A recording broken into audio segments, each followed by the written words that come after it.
नमस्कार दोस्तों, मैं बीपी वशिष्ठ बेबाक योर हेयर कोच चैनल के बिहाफ पे। दोस्तों, आज योग दिवस है, तो मैं विश्व के सभी मनुष्यों को, सभी पूरी मानव जाति को योग दिवस की हार्दिक शुभकामनाएं देता हूं और आशा करता हूं कि आप सभी आज योग अवश्य किए होंगे। देखिए, योग का हमारे जीवन में बहुत बड़ा महत्व है। पूरा का पूरा आयुर्वेद का सिद्धांत योग के साथ चलता है। आप जानते हैं, जितने भी प्राणायाम हैं उनका हमारे जीवन में कितना महत्व है। साथ ही जितने भी आसन हैं या योगासन जिनको कहते हैं, उनको करने से हमारा शरीर किस प्रकार स्वस्थ हो सकता है और हम एक निरोगी और लंबा जीवन सुखमय आराम से जी सकते हैं। दोस्तों, वैसे तो योग आपको प्रत्येक दिवस करना चाहिए, लेकिन क्योंकि आज योग दिवस है तो मैं चाहता हूं कि आप सभी इस मुहिम से जुड़ें और योग के प्रति जागरूक हों और दूसरों को भी जागरूक करें। बात करता हूं उन लोगों की जिनके स्वास्थ्य में गड़बड़ है। देखिए, जो लोग स्वास्थ्य से परेशान हैं, जो बीमार हैं, जिनको बालों की समस्याएं हैं, उनके लिए तो योग बहुत अत्यंत ही आवश्यक है। देखिए, जब आप प्राणायाम करते हैं, प्राणायाम क्या है? आपके प्राणों का आयाम। अनुलोम विलोम, कपालभाति, भ्रामरी, ये जितने भी प्राणायाम हैं, ये हमारे शरीर की, अपनी बॉडी को टोन अप करते हैं, इसकी रिदम को मेंटेन करते हैं। जब आपकी बॉडी की रिदम मेंटेन हो जाती है, जब आपका बॉडी ठीक से काम करने लगती है, तो आप फील करते हैं अपने आप को कि आप एनर्जेटिक हैं सारा दिन। देखिए, जो व्यक्ति रोज़ सुबह योग करता है, आप उसको देखिए, वो पूरा दिन एनर्जेटिक रहेगा। कहीं उसके चेहरे पर आपको थकान महसूस नहीं होगी। कैसे? उसने कोई अलग से कोई न्यूट्रिएंट्स तो लिया नहीं। सिर्फ एक योग में इतनी शक्ति है, इतनी ताकत है कि आप अपने आप को बगैर भोजन के भी कुछ समय के लिए एनर्जेटिक और स्वस्थ रख सकते हैं। तो साथियों, योग करना ना भूलें। योग आपके जीवन में बहुत महत्वपूर्ण है। चलिए, ये तो योग की बात हो गई।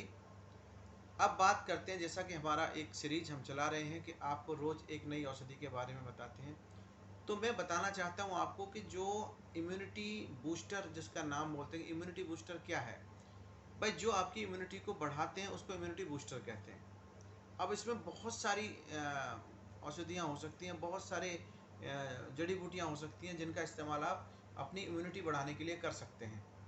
जैसे योग से भी इम्यूनिटी बढ़ती है, तो योग के साथ इम्यूनिटी तो आप बढ़ाइए, क्योंकि इसमें तो आपको कुछ लग ही नहीं रहा। लेकिन हाँ, जिस चूर्ण की बात, जिस पाउडर की बात हम करते हैं इम्यूनिटी के लिए, उसमें भी बहुत सारी औषधियों का इस्तेमाल, बहुत सारी जड़ी बूटियों का इस्तेमाल होता है, जिसमें से मैंने आपको कुछ बताई थी। जैसे वीट ग्रास के बारे में मैंने आपको बताया, मेथी दाना के बारे में मैंने आपको बताया, आंवले के बारे में आपको बताया। ठीक है, तो ये जो जितनी भृंगराज है, जैसे इसी क्रम में बहुत सारी और भी जड़ी बूटियाँ, जैसे कुलंजन हो गया, है ना, जैसे आपको पीपल हो गया, और आपका बहेड़ा, हरड़, त्रिफला पूरा का पूरा उसमें इम्यूनिटी में काम करता है। सौंफ हो गई, छोटी इलायची, बड़ी इलायची, दखनी मिर्च जिसको सफ़ेद इलायची बोलते हैं, काली मिर्च। तो ये सारी चीज़ें मिलकर जब एक इसका एक क्रम होता है, इसका एक माप होती है कि कितने ग्राम क्या इस्तेमाल करना है, वो फार्मूला ज़रूर आप एक जिस व्यक्ति को जानकारी है इनके बारे में, उनसे बात करके, उनसे मिलकर, उनसे काउंसलिंग करके वो अपने लिए एक चूर्ण तैयार करा सकते हैं। और मैं आपको बताना चाहता हूँ कि ये इतना उत्तम चूर्ण होता है इम्यूनिटी के लिए कि अगर आपने इसको इस्तेमाल कर लिया तो आप जीवन में कभी बीमार नहीं पड़ने वाले हैं। मैंने प्रत्यक्ष देखा है, जिन लोगों को भी ये चूर्ण बना के दिया है। एक मेरे पेशेंट, साइनस के पेशेंट थी, महिला थी, सुबह उठी छींक मारना चालू, पूरा दिन छींक रही हैं। उनको सिर्फ मैंने 1 चम्मच वो चूर्ण बना के दिया और उसी दिन से उनका साइनस बिल्कुल ठीक हो गया।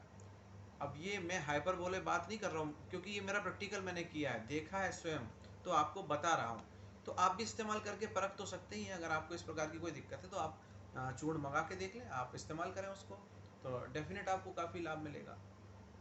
तो मैं आपसे यही कहना चाहता हूँ कि जीवन में अगर आपकी इम्यूनिटी है मजबूत, अगर आपकी इम्यूनिटी दुरुस्त है, तो आप बीमार ही नहीं पड़ेंगे। और जब बीमार नहीं पड़ेंगे तो क्या काम डॉक्टर का और क्या दवाइयों का? ये तो आप मानते हैं ना? तो इसीलिए मैं आप सभी से कहना चाहता हूं कि जितना हो सके रोज सुबह उठकर प्रातः आप व्यायाम करें, योगा करें और इम्यूनिटी से संबंधित चीज़ों का सेवन करें, ना कि आजकल बाज़ार में जो उपलब्ध हैं उन चीज़ों को आप इस्तेमाल करें। मैं अभी देख रहा था, एक जगह गया था पार्टी में, तो जैसे ही जाके बैठे लोगों ने वहाँ पे लाके ठंडा सर्व करना शुरू कर दिया। क्या है, गर्मी बहुत हो रही है जी, ठंडा लीजिए। अरे भैया, ठंडा क्या, कोक, फेंटा। लोग समझते हैं इससे गर्मी प्यास बुझेगी, नहीं। आपने सही सुना, अगर किसी ने पहले कहा है ठंडा मतलब टॉयलेट क्लीनर, बिल्कुल ठीक बात है। अरे अगर आपको ठंडा पिलाना ही है या ठंडा पीना ही है तो गन्ने का रस पीजिए आप, छाछ पीजिए आप, लस्सी पीजिए आप, शरबत पीजिए आप। जब हमारे पास इतने सारे प्राचीन समय से चले आ रहे ऑप्शंस हैं, विकल्प मौजूद हैं, तो भैया ये ठंडा वंडा पी के ये जो शरीर को ख़राब करने वाली चीज़ें हैं, इनको सेवन करने की ज़रूरत क्या है।